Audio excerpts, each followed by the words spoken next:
तो मैत्रेय जी से विदुर बोले, क्या आप कह रहे हैं कि अधर्म भी ब्रह्मा जी के द्वारा पैदा हुआ? हाँ, ब्रह्मा जी की पीठ से अधर्म पैदा हुआ, छाती से धर्म पैदा हुआ।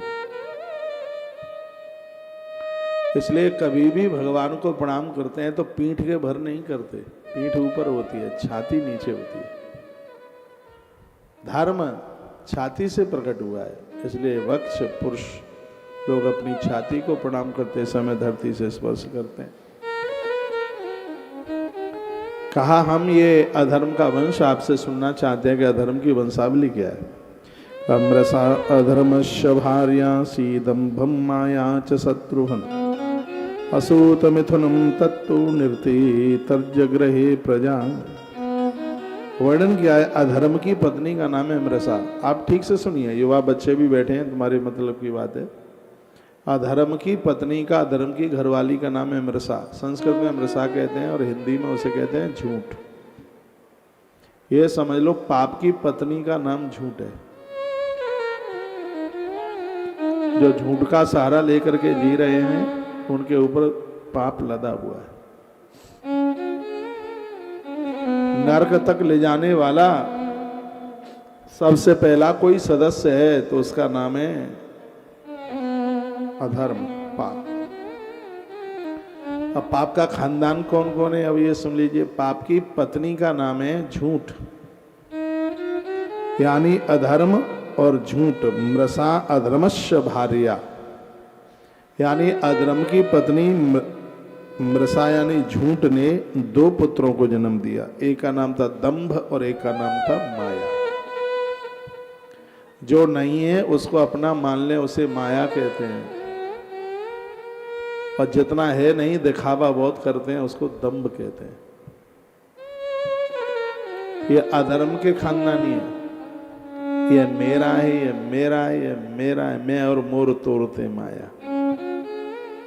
ये झूठ की दो संतान है। अधर्म और झूठ दोनों पति पत्नी है। इनकी दो पत्नियां हैं, इनकी दो संतानें हैं। एक का नाम है माया और एक का नाम है दंभ, दिखावा। ये दो हैं। हो सके तो इनसे बच लेना। माया का मतलब मैं, ये मेरा, ये मेरा है, ये मैंने किया, ये मेरा है। भगवान को रोज बोलिए मेरे पास जो भी कुछ है उसमें मेरा कुछ भी नहीं है, ये सब भगवान का है। शरीर भी अपना नहीं है, अपना होता तो मरने नहीं देते इसे। फिर भी ये मर जाता है। क्यों मर जाता है? इसलिए क्योंकि अपना नहीं है, इसलिए।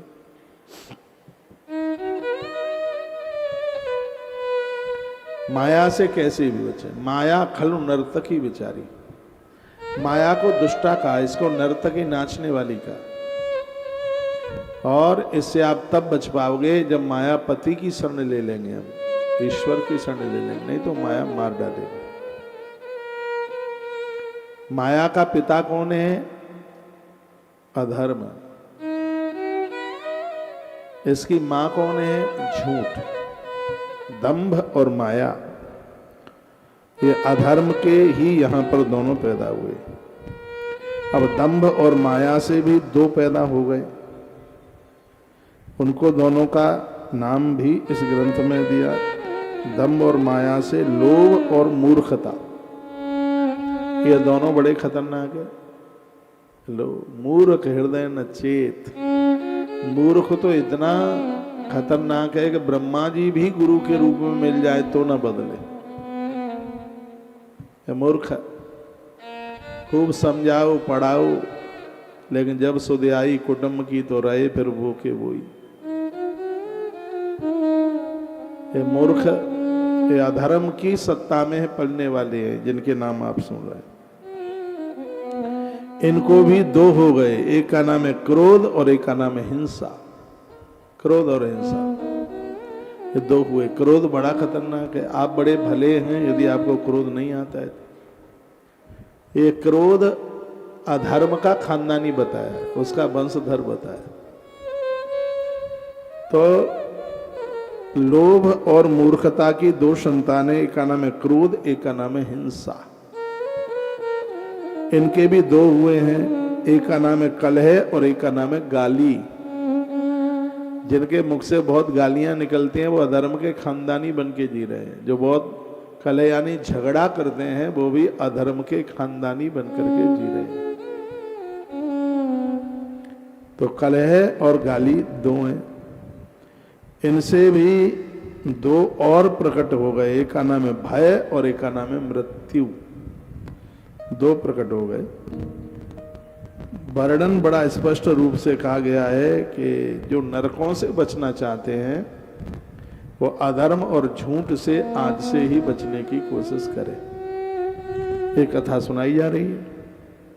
आनंद हो गया। राजा परीक्षित ने पूछा, गुरुदेव आपने अधर्म की वंशावली सुनाई, धर्म को मानने वाले किसी ऐसे सज्जन पुरुष की मैं कथा सुनना चाहता हूं जिसने छोटी उम्र में ही भगवान को पा लिया।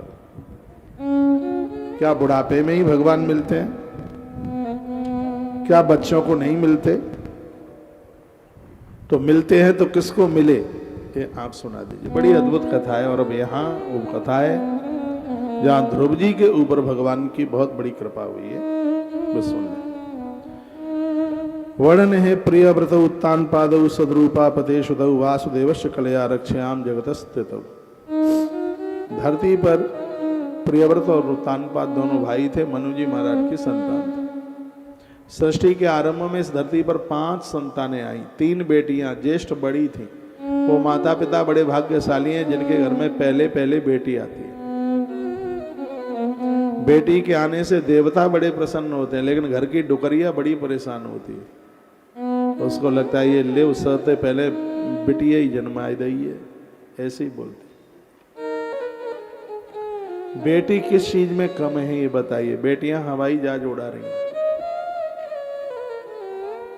ये लड़के काम करते करते थकते हैं, लेकिन ये बेटियां नहीं थकती। 5-4 घंटा ऑफिस में काम करके आएंगे तो ऐसे करेंगे, यूं इतने परेशान है, पता नहीं गिरिराज उठा के आए हैं क्या। लेकिन ये देखिए, ऑफिस का भी करती हैं, घर का भी करती हैं, पियर का भी समाचार लेती हैं, भैया भाभी का भी समाचार लेते हैं, 1 मिनट फ्री नहीं। इनकी एक वीडियो बनाइए, सुबह से लेके 4 बजे से लेकर रात को 11 बजे तक 1 मिनट भी इनके पास फ्री बैठने के लिए हो। थोड़ा कलेवा बलेवा करके भी बैठेंगी तो कुछ नहीं, जीजी को बात कर लेगी। दोपहर का थोड़ा भोजन करेगी, टीवी खुली होगी, महाराज की कथा भी सुनी जा रही होगी, माँ से बात भी हो रही होगी। 1 मिनट खाली नहीं है उसके पास। और एक बात मैं निवेदन करूं, मैंने पूर्व में भी बोला है, जितना काम मेरी बहनें कर देंगी उतना काम तो मशीनरी भी नहीं कर सकती। नहीं कर पाएगी, तो नहीं कर सकती। मैंने एक बहन को देखा, आपको ज्यादा अनुभव होगा, वो पराठा बना रही थी। पति ने मांगा तौलिया चाहिए, दौड़ करके तौलिया दे रही है, पराठा सिक रहा है। अंदर बच्चे ने आवाज लगाई, मम्मी जुराब नहीं मिल रही। पराठा सिक रहा है, पलट गई, उसको जुराब देने के लिए गई। तब तक दरवाजे पर दूधिया आ गया दूध देने के लिए। मैडम दूध लेने के लिए लेकर के आया हूं। इतने में फिर पराठे को तिरछा करके और दूध भी ले आई, छोटी सी भगोनी में ले आई। इतने में हमने भी बैठे बैठे बोल दिया कि थोड़ा मखाना हो तो भून के दे दो, हमें भूख लगी है। पराठा उसका सिक रहा है और हमें उसने मखाना भी दे दिया। इतना तो काम मशीन भी नहीं कर सकती, नहीं कर पाएगी। एक बार में 10-10 काम मशीन कहां करेगी। लेकिन तालियों की पात्रता आप में है कि आप अकेले पूरे घर को संभाल लेते हैं। आप तो आप ही हैं, बिल्कुल आपका मुकाबला कोई नहीं कर सकता। इसलिए बेटियों के जन्म पर प्रसन्न रहने की जरूरत है। लेकिन बेटियां भी वही ज्यादा बढ़िया हैं, बहुत ध्यान से सुनिए, जो घर में कलह नहीं करती। तुम्हें ससुराल जाना है, तुम्हें दूसरे के घर की अमानत है। ज्यादा थोड़ा पढ़ लिख करके माँ में तुम्हें गलतियां दिखती हैं, पापा में बहुत गलतियां दिखती हैं, भाभी तो तुम्हारे मन आती नहीं है। ठीक है, नाक ऐसी है, इतनी मोटी सी, चलो तुम्हारी तो ठीक है, नाक ऐसी है, फुहरिया है, कुछ आता जाता तो है नहीं, बस ऐसा ही है, भाई का भाग्य फूट गया।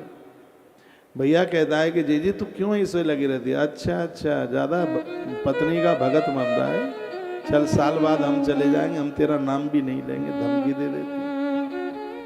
इस घर में जब तक हो इतने आनंद के साथ रहो कि तुम्हारे जाने के बाद पूरा घर रो पड़े उस समय तुम्हारे। हाँ, अपनी ना चलाइए बिल्कुल। हाँ, जो बात है जरूरी की वो कहिए, लेकिन तुम्हारी वजह से भाभी की नाक में नकेल पड़ी है तो ये तुम ठीक नहीं हो। फिर कुंवारी अविवाहित बेटियों की वजह से बुरा न मानना, ऐसी घटना घट रही है। या तो वो पियर में बैठी है आत्महत्या करके मर गई। तुम कुछ समय की हो यहाँ पर, तुम्हें जाना है कुछ समय के बाद में, तो किसकी बुराई भलाई लेनी है। अपने काम से काम रखिए। 3 बेटी आई मनु जी महाराज की, तीनों विलक्षण है। आकुति देवहूतेश प्रसूति ऋत विस्मृता। आकुति देवती और प्रसूति जो कि अद्भुत महापुरुषों के लिए, भगवान महादेव के लिए एक यज्ञ नारायण के लिए ब्याई गई, और जो देवती है वो महात्मा करदम के लिए ब्याई गई। 9 बेटियों को जन्म, और भगवान कपिल को जिसने जन्म दिया था। 2 बेटे हुए थे, उत्तानपाद और प्रियव्रत। ये आप उत्तानपाद की कथा आप सुन रहे हैं। जाये उत्तानपादस्य सुनीति सुरुचिस्तयो। उत्तानपाद का विवाह हुआ रानी सुनीति के साथ। एक नारी में जितने गुण होते हैं वो सगरे गुण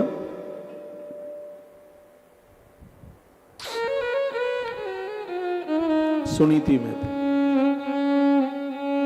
अच्छे घर की थी सुनीति, पति को परमेश्वर मानती है।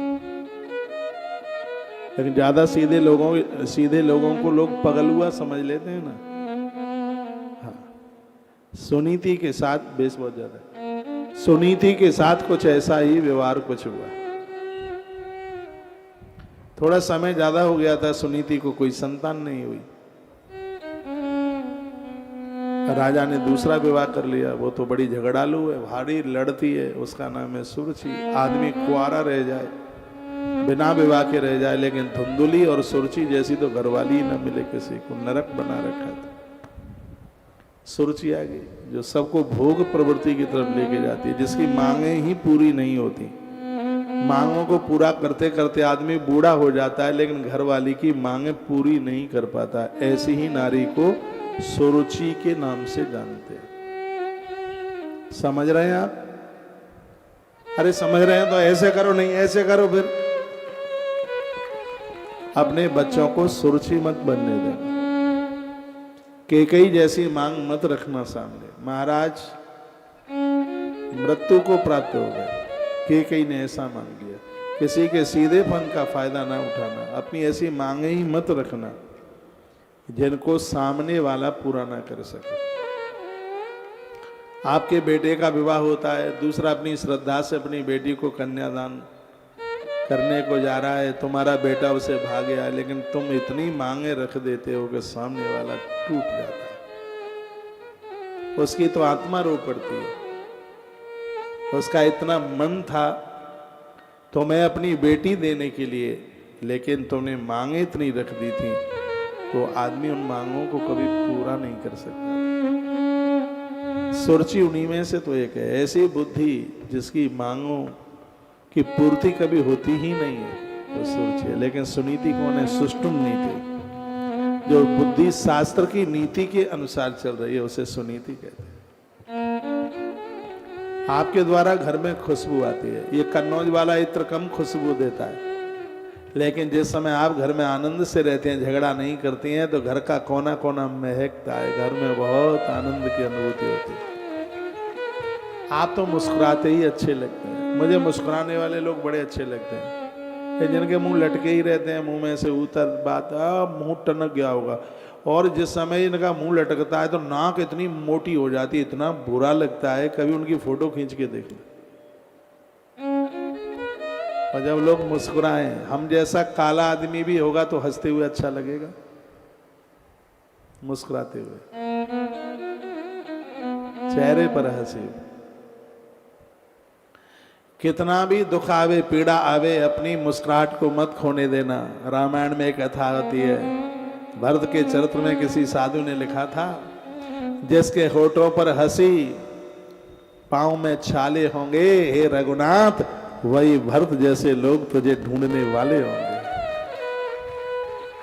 भरत के रोने में भी चेहरे पर मुस्कुराहट थी। थोड़ी सी दिक्कत, सास ने थोड़ा कुछ कह दिया तो मुंह लटक जाए, पति ने कुछ कह दिया तो चूहा मार दवाई खाने को तैयार। क्या जीवन है ये, इतनी बड़ी जिंदगी, इतनी सुंदर जिंदगी, छोटी बात के ऊपर चूहा मार दवाई, इतनी बड़ी गलती। और मैं तो कहूंगा कि जिसमें बहुत प्रेम होता है उसमें बातें भी हो जाती हैं, तो क्या उससे फर्क पड़ता है। यदि पति पत्नी में थोड़ी नोक झोंक ना हो तो समझ लो अभी प्रेम है ही कहां, अधूरा है। हाँ? सुनिएगा, परिवार तो तब चलता है, सुनिए परिवार कब चलेगा। जितनी भी बहनें बेटियां भाई लोग मुझे सुन पा रहे हैं, परिवार कैसे चलता है। एक कटोरे में पानी भरना, फिर उसके ऊपर यूं उंगली से लकीर बनाना, यूं ऐसे यूं यूं यूं यूं यूं यूं यूं यूं बन के जाएगी। आप देखेंगे पानी के ऊपर लकीर यूं आगे ऐसे बनती है और पीछे पीछे मिटती जाती है। जैसे पानी पर लकीर टिकती नहीं है, मिट जाती है, उसी प्रकार से पति का कहा हुआ पत्नी के हृदय में टिकना नहीं चाहिए, पत्नी का कहा हुआ पति के हृदय में भी टिकना नहीं चाहिए, मिटना चाहिए। फिर देखो परिवार कैसे चलता है, कितना आनंद होता है। किसी के सीधेपन का फायदा ना उठाइए। जो शादियां अपने मन मुताबिक हो जाती हैं उनमें लड़ाई झगड़े जूता चप्पल बहुत ज्यादा होते हैं, भगवान करे या ना हो। और मैंने इसलिए बोल दिया है किसी को बुरा ना लगे, ये मैंने देखा है। दो दाम्पत्य ने, पत्नी ने अपने हिसाब से विवाह किया और वो आए समाधान के लिए आए, समाधान तो हुआ नहीं, दोनों एक दूसरे में जूते चप्पल बजाने लगे। आप तुलसी वन आश्रम आए हों, जहां मैं बैठता हूं ये वहीं की बात है। मैंने उनको रोका तो थोड़ी कोनी बोनी मुझ में भी लग गई। मैंने तो खैर बुरा नहीं माना, क्योंकि व्यक्ति क्रोध में बेहोश होकर मानव से दानव बन जाता है। लेकिन ये मैं जरूर कहूंगा, कलह करने से माथे की ताकत खत्म होती है। कलह करने से बुद्धि का विकास रुक जाता है। बुद्धि की जो अद्भुत, जो विवेक रूप की जो संपदा है वो बिल्कुल समाप्त हो जाती है।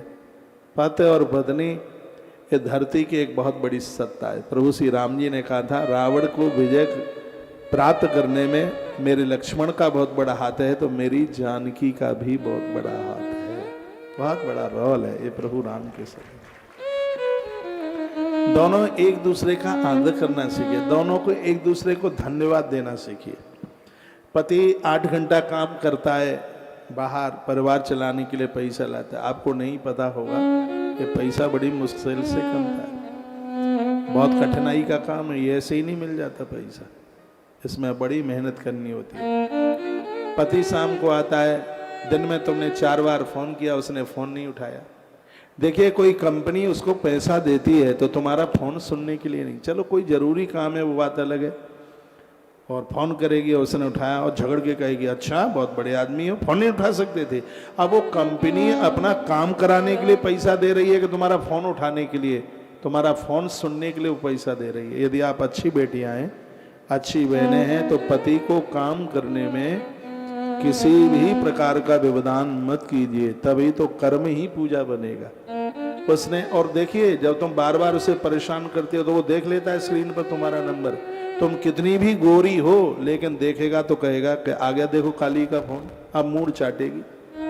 उसको काम करने दो, कंपनी में भैया उसे काम करने के लिए रखा गया है। वो 1 रुपया लेता है प्रकृति से, 5 रुपए का काम करके दे। जब कंपनी की ग्रोथ नहीं बढ़ेगी तो फिर काय को रखेगी कंपनी, निकाल करके बाहर कर देगी, फिर तुम क्या करोगे फिर।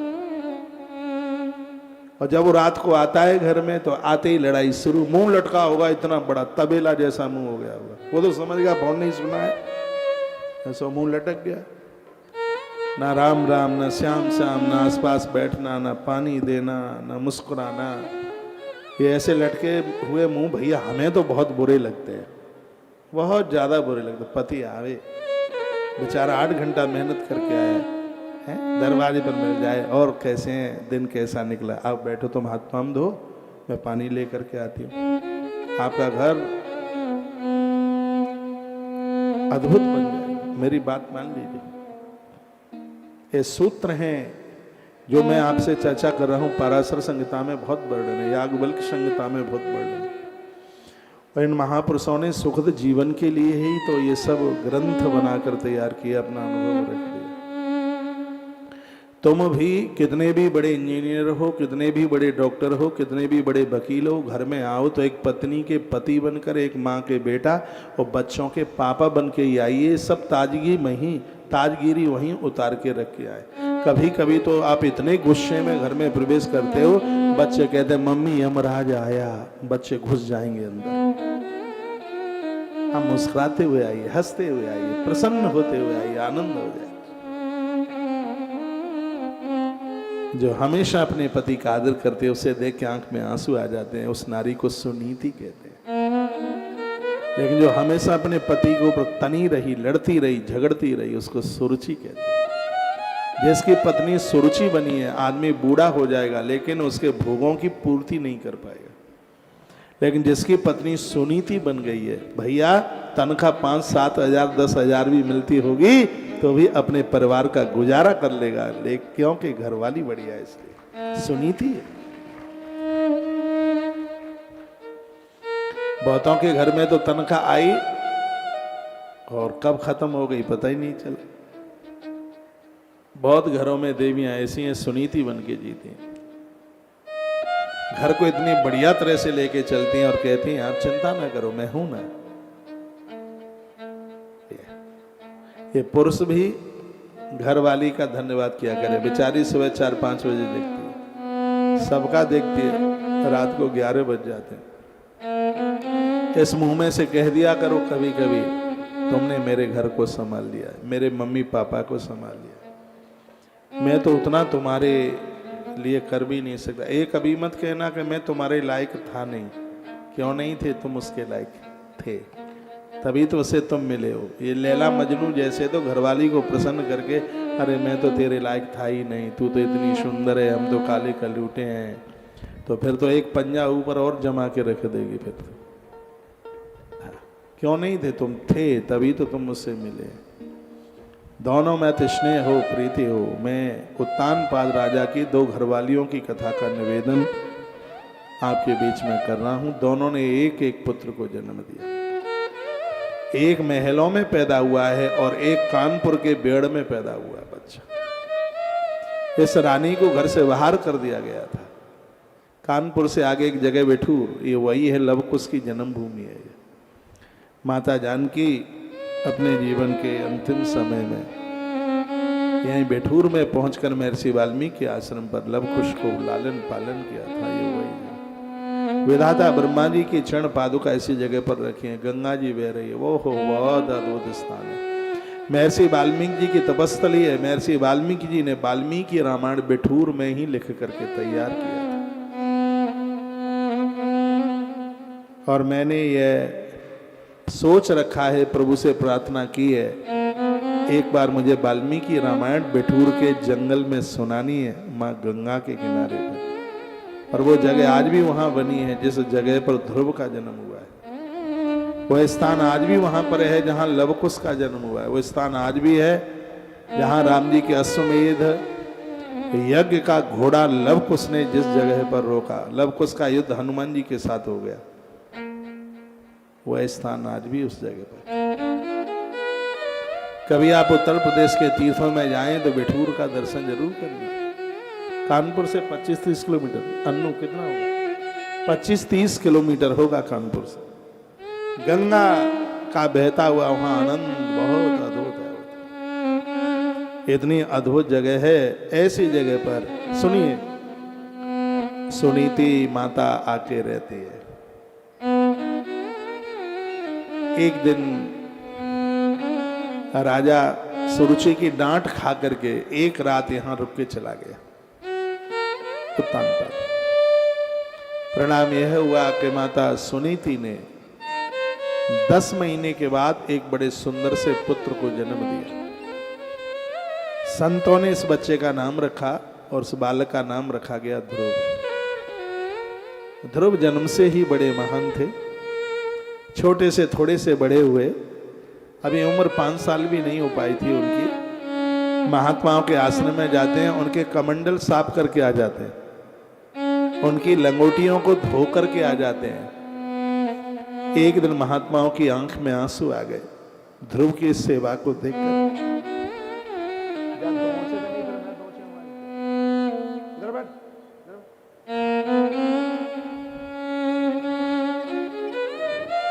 सगरे महात्मा अपनी आंख में आंसू भरे हुए थे और वो सुनीति की कुटिया पर चल के आए। उन्होंने कहा, बेटी सुनीति, और तो हमारे पास कुछ नहीं है तुझे देने के लिए, हम आज तुझे आशीर्वाद देने के लिए आए हैं। तेरे पुत्र ध्रुव को भगवान का दर्शन होगा, परमात्मा का दर्शन होगा, ये आशीर्वाद दे। सुनीति तो रो पड़ी, साधुओं के चरणों में गिर पड़ी। कहा, गुरुदेव मैं तो इस जंगल में जीवन आपके ही भरोसे निकाल रही हूं, आपकी कृपा से ही मैं जिंदगी जी पा रही हूं। मेरे पास एक लाल है, ये महापुरुषों की कृपा ही है मेरे पास। आवाज कम है यूट्यूब पे, उसको सही करना। बालक मन में बड़ा होता हुआ जा रहा है। बच्चे ने पूरा ध्यान दिया। बचपन में यदि बच्चों के ऊपर मां का ध्यान हो तो बच्चे बहुत होनहार हो जाते हैं। छत्रपति शिवाजी के ऊपर माता का ध्यान रहा था जीजाबाई का। जब उदर में संतान आती है उसको गर्भाधान संस्कार कहते हैं, तब से लेकर के संस्कार आरंभ हो जाते हैं। अच्छी संतान को जन्म देने के लिए व्रत 10 महीने पहले से किया जाता है, 10 महीना पहले से। राजीव दीक्षित जी कहा करते थे कि नारी चाहे तो जैसा बच्चा पैदा कर सकती है, डॉक्टर, कलेक्टर, इंजीनियर, थानेदार, उद्योगपति, महापति, महात्मा, वो चाहे तो परमात्मा को धरती पर उतार सकती है, ये उसके हाथ में है। जैसे केसर हर जगह नहीं होती, केसर के लिए कश्मीर चाहिए, अच्छी औलाद के लिए मां का अच्छा संस्कार चाहिए। अच्छी मां के बिना ये संतान नहीं। तो 10 महीने पहले से संकल्प लेने होते हैं। जमीन में सोते हैं पति और पत्नी, भोर में जल्दी जागते हैं। पुरुष गौ माता के दूध में थोड़ा गैया का घी डाल करके प्रत्येक दिन लेता है, 1 गिलास दूध पीता है। नारी गौ माता के कच्चे दूध में थोड़ी मिश्री डाल करके 1 गिलास दूध रोज लेती है। पीले वस्त्र पहनकर वो भगवान गोविंद के सामने प्रत्येक दिन बैठती है, गोपाल से स्नान का पाठ करती है, भगवान से प्रार्थना करती है। ईश्वर ही उसकी कोख में किसी न किसी प्रकार से उतर करके आता है। तुलसी बैजंती की माला पर जप करती है। उल्टा पुल्टा वो पत्नी खाते नहीं है। इसका असर होने वाली संतान के ऊपर पड़ता है। उन दिनों में मक्खन, उन दिनों में भोज्य पदार्थ में ऐसी चीजें जो सात्विक है, यहाँ तक कि अच्छी औलाद को जन्म देने के लिए चाय तक का परहेज कर लेते हैं पत्नी। क्योंकि जीवन में ये सब चीज़ें मिल जाएंगी, चाय भी मिल जाएगी, प्याज भी मिल जाएगी, और वो क्या कहते हैं उसको, लहसुन भी मिल जाएगा, और भी ये चीज़ें मिल जाएंगी, लेकिन औलाद नहीं मिल पाएगी। और धरती पर वही माता पिता धन्य हैं जिन्होंने अच्छी संतान को जन्म दिया है, बढ़िया संतान को जन्म दिया है। बच्चे के जन्म से पहले पति और पत्नी दोनों रामचरितमानस के बालकांड का पाठ करते हैं। इसका असर होता है। जब गर्भ में संतान आ जाती है फिर गर्भस्तुति का पाठ किया जाता है। गर्भस्तुति का पाठ करने से उदर में संतान समाप्त नहीं होती। पेट में संतान जानकर अनजानकर कैसे भी मौत को प्राप्त होती है तो उसका अपराध लगता है। बढ़िया संतान को जन्म देने के लिए रात्रि को खुले केसों से नहीं सोया जाता, जूठे मुंह से नहीं सोया जाता, गीले पामों से नहीं सोया जाता। इसका असर होने वाली औलाद के ऊपर, होने वाली संतान के ऊपर पड़ता है। उसके कक्ष में बढ़िया तस्वीरें लगाई जाती हैं, दिए जलाए जाते हैं, वातावरण घर का बड़ा सुखद किया जाता है। फिर देखिए क्या अद्भुत संतान, ईश्वरीय सत्ता उतर के आती है। पति और पत्नी दोनों संयम से रहते हैं। 10 महीने पूर्व से 10 महीना ये व्रत करने के तत्पश्चात फिर गर्भ में संतान आती है, उसे गर्भाधान संस्कार कहते हैं। फिर पुंसवन संस्कार होता है, संतान खत्म न हो जाए पेट में, उसके लिए पुंसवन संस्कार होता है। इस तरीके से संतान आती है, अद्भुत होती है। ध्रुव जैसी औलाद धरती पर आवे। सतयुग में ध्रुव का जन्म हुआ था, जो नाम आज भी मिटा नहीं है। ध्रुव का अर्थ ही है जो शाश्वत है, और अच्छे लोग कभी मरते थोड़े ही हैं। मैथिली शरण गुप्त जी ने बड़ी सुंदर कविता लिखी थी। सितारा टूट जाने पर अभी आकाश बाकी है, भले ही मुरझा चुकाए फूल लेकिन सुवास बाकी है। सितारा टूट जाने पर अभी आकाश बाकी है, भले ही बुझ गया है दीप परंतु प्रकाश बाकी है। भले ही मुरझा गया है फूल लेकिन सुवास बाकी है। नहीं है व्यक्त पर उसका अमर इतिहास बाकी है। लोग भले ही न रहें लेकिन उनकी अच्छाइयां हमेशा जिंदी रहती हैं। तो आप अच्छे से माता पिता बनिए। यदि ग्रस्त में गए हो तो अच्छी औलाद को जन्म दो, कीड़े मकोड़ों को नहीं तो लंगोटी कमंडल लेके हरिद्वार या वृंदावन चले जाना। अच्छी औलाद को जन्म न दे पाए। आप इस धरती के एक बड़े विशेष हैं। सुरची मत बनिए, सुनीति बनिए। सुनीति तो सुनीति ने तो बड़े अच्छे से बच्चे को जन्म दिया। बच्चा छोटे से बड़ा हो रहा था। एक दिन वह बालक अपने मित्रों के साथ अयोध्या आ गया। बालक तो अयोध्या का ही था ना, राजा उत्तानपाद अयोध्या के नरेश हैं। तो अपने मित्रों के साथ वो अयोध्या आ गया घूमना। छोटा बच्चा था, अभी 5 साल भी उम्र पूरी नहीं थी।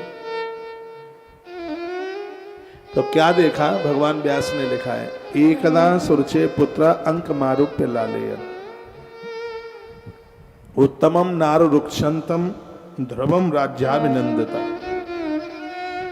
एक दिन राजा उत्तानपाद सुरची के पुत्र उत्तम को गोद में बिठा करके बहुत लाड़ दुलार प्यार कर रहा था। उसी समय ध्रुव ने भी गोद में बैठना चाहा। इच्छा हुई, क्योंकि ध्रुव ने तो पिता देखा नहीं कभी। इसलिए तो मैं कहता हूं कि बहनें कभी ऐसा जीवन न जिए जिससे बच्चा पिता की गोद तक न पहुंच पाए। और उन पुरुषों को इतना जघन्य अपराध लगता है कि उस पाप की भी सीमा नहीं है, जो अपनी घरवाली को अपने से दूर कर देते हैं और वो बच्चा तड़पता रहता है अपने बाप से मिलने के लिए, अपने पिता से मिलने के लिए। पाप नहीं है, ये पाप का बाप है। इससे बड़ा कोई पाप नहीं हो सकता, अपराध नहीं हो सकता। आज इस देश में छोटे छोटे बच्चे तड़फ रहे हैं अपने बाप से मिलने के लिए, लेकिन बाप इतना बड़ा बिगड़ा हुआ, पराई स्त्रियों के चक्कर में फंसा हुआ। उसने अपनी घरवाली को, नवजात शिशु को छोड़ दिया अपने आप से दूर से कर। ये संसार की वासना खाज खुजली की तरह, ये सबका जवाब देना पड़ेगा। संस्कारों को, चरित्र को मत खो। गरुड़ पुराण की कथा सुने हो, परसों आप सुने थे। 100 पटा पीठ पर पड़ेंगे और एक गिना जाएगा। पुरखे रक्त के आंसुओं से रोएंगे, दुर्गति हो जाएगी। इंद्रियों पर संयम रखिए। स्त्री पुरुष का चमड़ा मत देखिए, उसके गुण देखिए। मैंने बोला है, इस धरती पर तुम्हारी घरवाली से सुंदर स्त्री अभी तक ब्रह्मा ने बनाई ही नहीं है। लेकिन कुकर्मियों के लिए तो वो भी ठीक लगती नहीं है। जो कुकर्मी है उन्हें क्या ठीक लगेगी।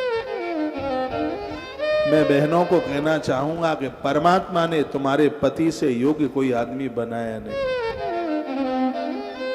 उसके चरणों में ही अपनी दृष्टि रखिए। ऐसा ये भारत है जहां एक पत्नी पति के साथ, पति पत्नी के साथ पूरा जीवन निकाल देते हैं। यदि ऐसा ना होता तो ब्रह्मांड सुंदरी सूर्पणखा राम के पास आई थी, प्रभु राम स्वीकार कर लेते होते उसे, लेकिन प्रभु राम ने ऐसा किया नहीं। प्रभु राम ने जगत को संदेश दिया। प्रभु राम कहते हैं कि तुम उस जमीन पर पैदा हुए हो जहां गंगा प्रकट होती है, जहां सत्ता ऋषियों की है, तुम ऐसी धरती पर ऐसे देश में पैदा हुए हो। प्रभु राम ने कहा था कि जो मुझसे बड़ी है वो मेरी माँ की तरह है, मेरे बराबर की है वो मेरी बहन की तरह है, और मुझसे छोटी है वो मेरी बेटी की तरह है। प्रभु राम का यह सब मैं श्रीमद् भागवत के चौथे स्कंद के माध्यम से कहना चाहूंगा, एक गलती मत कर बैठना, नहीं तो इस गलती का भुगताना आप चुका नहीं पाओगे, दुर्गति हो जाएगी, सब कुछ बिगड़ जाएगा, खत्म हो जाएगा। ये नारी कोकर पक्षी की तरह, कपला गैया की तरह, तुम तो गुंडागिरी लुच्चागिरी करते हुए कभी इधर भटकोगे कभी उधर भटकोगे। उसको पूछो जिसके बाप ने उसके हाथ पीले करके तुम्हारे घर भेजा है, तुम्हारे बिना उसका कौन हुआ।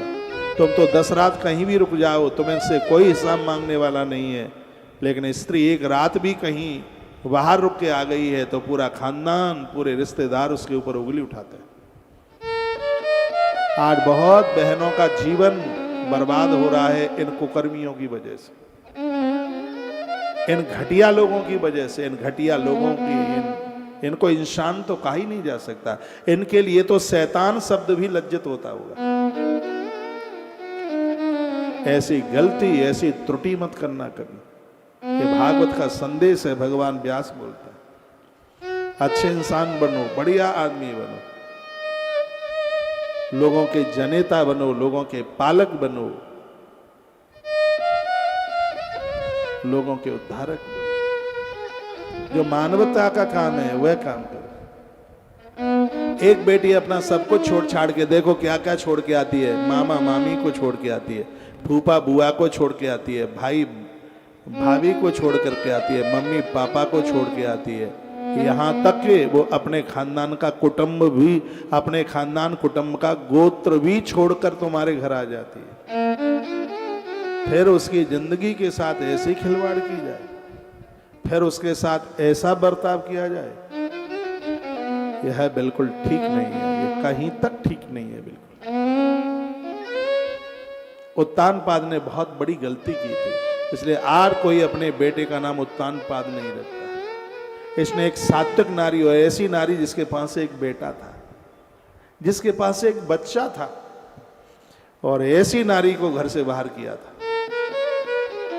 वो फुपक फुपक करके रोती थी, उसकी आंख में आंसुओं की धार, गर्म आंसुओं की धारा बहती थी। महात्मा कहते थे कि बेटी धैर्य धारण कर, ईश्वर न्याय करेगा तेरे साथ, परमात्मा न्याय करेगा, तू चिंता न कर, न्याय तेरे पक्ष में होगा और वही होगा। छोटा बालक था उसका ध्रुव, इस नारी ने अपने धर्म को नहीं बिगड़ने दिया। पति छोड़ दे, परिवार छोड़ दे, ससुराली छोड़ दे, अपने धर्म को बचा के रखना। नारी के पास धर्म को संभाल करके रखना, इससे बड़ा और शस्त्र कोई है ही नहीं उसके पास। जिस नारी के पास चरित्र है, काल जिसकी चारपाई से बंधा हुआ है, जानकी ने एक तिनका उठा लिया, ऐसा भय हुआ कि करोड़ों करोड़ों स्त्रियां तलवार लेकर के भाग रही हैं और रावण भागा वहां से। मंदोदरी ने कहा कि मैंने इतना भयभीत तुम्हें कभी नहीं देखा। तो रावण ने कहा, मंदोदरी क्या बताऊं, जैसे उस तपस्विनी ने तिनका उठा करके मुझे दिखाया तो मुझे लगा कि 1 करोड़ वीरांगनाएं तलवार लेकर के मेरे सामने खड़ी हैं, इसलिए मुझे भागना पड़ा। ये तपस्विनी, ये चरित्रवान नारी की ताकत है। जिस पुरुष को तुमने अपनी आंख में बिठाया है, पराया पुरुष तो जीवन में आना ही नहीं चाहिए। हमारी संस्कृति तो यही कहती है, और ऐसी ही नारी को सुनीति कहते हैं।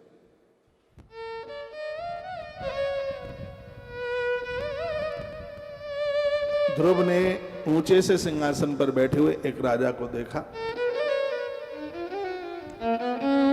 अपने अपने मित्रों को पूछा,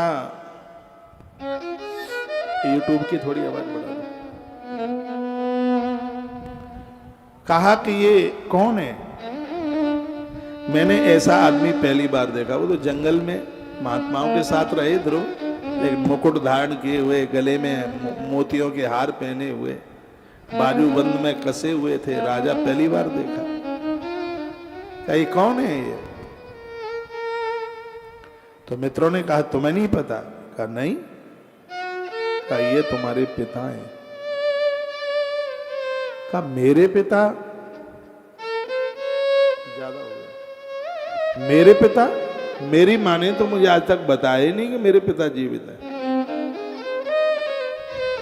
बस ये सुन लिया कि मेरे पिता हैं। बच्चा ध्रुव हाथ उठा करके भाग चला। कहा बाबा बाबा बाबा। पहले बाबा ही बोलते थे, सत्यों की बात। उत्तानपाद ने मुड़ करके देखा तो नाक से नाक मिली। नाभि का ऊपर का हिस्सा बाप से मिलता है, नाभि के नीचे का हिस्सा है मां से मिलता है। हमेशा बच्चों के पांव मां से मिलते हैं, खोपरिया पिता से मिलती है। इसलिए पिता के द्वारा ज्ञान आता है और मां के द्वारा चरित्र आता है। रावण की मां अच्छी नहीं थी, इसलिए चरित्र रावण को नहीं मिला। रावण का बाप बढ़िया था, इसलिए रावण भारी विद्वान था। पिता के द्वारा विद्वता और मां के द्वारा चरित्रता चल के आती। यदि किसी के बच्चों ने भाग करके शादी शुदियां करी हैं, कुल को लजा दिया है, इसमें मां का दोष है। मां ने संस्कार नहीं दिए थे। ये कमियां मां की रही है, एक कमी मां की। पिता के द्वारा संतान विद्वान, मां के द्वारा चरित्रहीन हो जाती है, या मां क्या ध्यान है तो चरित्रवान हो जाती है। वंश के द्वारा यदि वंश की कमी रही तो बच्चे कायर हो जाए, स्वयं के दोष से दरिद्र हो जाए, स्वयं के दोष से दरिद्र। बहुत लोग तो मम्मी पापा के द्वारा ही धनवान बनना चाहते हैं। नहीं, 20 नाखूनों से कमाई कीजिए, कुआं खोद करके पानी पीने की कोशिश कीजिए। कथा को मैं आगे के लिए बढ़ा रहा हूं। जैसे ही बच्चा आगे के लिए भागा, कहा बाबा बाबा मैं तुम्हारा बेटा हूं। उत्तानपाद ने मुड़ के देखा, लेकिन सुरुचि की भय से उसने बच्चे को गोद में नहीं लिया। एक बात मैं निवेदन करूंगा, व्यक्ति की 10 शादियां हो जाए, किसी भी पत्नी से उसको बेटा हुआ है, बेटे के प्रति उसका स्नेह न हो, ऐसा नहीं हो सकता। लेकिन उस बेटे को इसलिए गले नहीं लगाता क्योंकि उसको उस बिगड़ी स्त्री का भय लगता है जो उसके गले में पड़ी है। उसे लगता है कि ये मुझे छोड़ के न चली जाए, उसे लगता है कि ये मुझसे दूर। ये पक्का है, बिल्कुल पक्का पक्का, पक्के वाला पक्का है। अपने अंश से जन्म लेने वाली औलाद के प्रति बाप का समर्पण न हो, ऐसा हो ही नहीं सकता। लेकिन ये लोग चमड़ी के गुलाम हैं। इन लोगों को चमड़ा अच्छा लगता है, इनको इस बात का भय होता है, इनको इस बात का डर होता है कि वो ना रूठ जाए, वो मुझे छोड़ के ना चली जाए। ये लड़का भले ही छूट जाए जो पैदा किया है तुमने, ये पत्नी छूट जाए, माँ बाप छूट जाए, घरवाला छूट जाए, लेकिन वो सफेद चमड़ी वाली स्त्री न छूट पाए। भले ही एक दिन इसके प्राण ले ले, गला घोंट दे, जो है सब ले लेवा करके चली जाए। ये अज्ञानी है, ये अपनी जिंदगी के साथ बहुत खुरापाती कर रहे हैं। ये अनुभवी लोग नहीं है। और चरित्रहीन व्यक्ति की सब चीजें छूटी जाती हैं, उसके पास कुछ बचता ही क्या है। धुंधकारी मत बनिए, गौकर्ण बन करके जीवन जीना है।